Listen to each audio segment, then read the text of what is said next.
Ici, tous les ans, on accueille plus de 4000 personnes, des enfants de 3 ans jusqu'aux personnes âgées et qui viennent de différents milieux sociaux.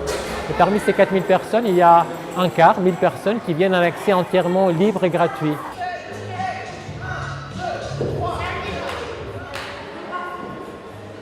C'est une association qui est une association de quartier qui a été créée par des habitants de la ville de Bagneux qui ne sont pas du tout de professionnels. Donc c'est un projet aussi d'économie sociale et solidaire avec un accompagnement des artistes, des professionnels, des formateurs dans des parcours de formation et de professionnalisation.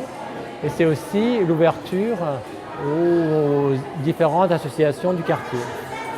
Ce qui me plaît beaucoup, c'est qu'on fait ça pour le plaisir de faire du cirque. Donc on crée des spectacles par passion. Et ici, il y a des fous rires et une bonne ambiance, que ce soit entre les animateurs et les participants du groupe Création. C'est vrai qu'ici, j'apprécie vraiment parce que c'est vraiment basé sur le respect, le partage. Il y a une grande convivialité, on est tous soudés. Dès qu'il y a des nouveaux qui arrivent d'une année sur l'autre, on va les aider, on leur apporte ce qu'on a appris et eux, pareil, ils peuvent nous apprendre d'autres choses. Donc il n'y a jamais quelqu'un qui est laissé pour compte. On travaille avec 3 intervenants et en deuxième partie, il y a des artistes qui viennent sur un projet et à la fin de l'année, ils présentent leur travail dans le cadre de notre festival international qui inclut groupe des enfants, artistes émergents et artistes professionnels.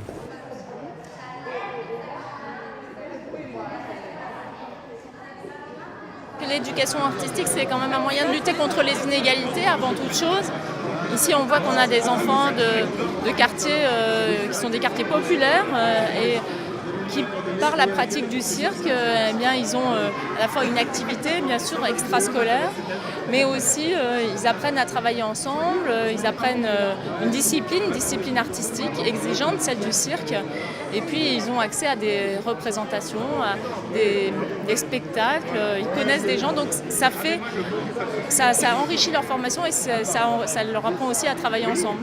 On a mis en place un plan pour l'éducation culturelle et artistique à l'école, de la maternelle jusqu'à l'université, afin que chaque année, chaque enfant puisse bénéficier d'un parcours en faveur des arts et de la culture, qu'il puisse avoir des contacts avec des artistes, avec des lieux de création, qu'il puisse aussi avoir évidemment une sensibilisation aux œuvres elles-mêmes, et puis des pratiques, parce que finalement c'est à travers la pratique que les enfants comprennent comment fonctionnent les artistes et qu'ils apprennent à mieux lire les œuvres qui leur sont présentées.